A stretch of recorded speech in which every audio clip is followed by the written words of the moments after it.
Hallo, liebe Honky-Fans, hallo, hier ist euer Honky.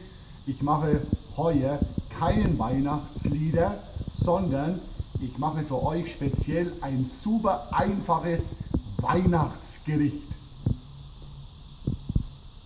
Udo, was möchtest du in die Pfanne hauen?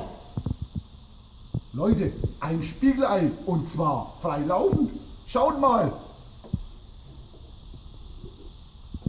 Was brauchst du dazu? Ich brauche eine Pfanne, schaut her, die muss schön warm sein und dann nimmst du dieses geile Ei und schlägst es da rein. Schaut mal hier, wie schön das Ei da ist.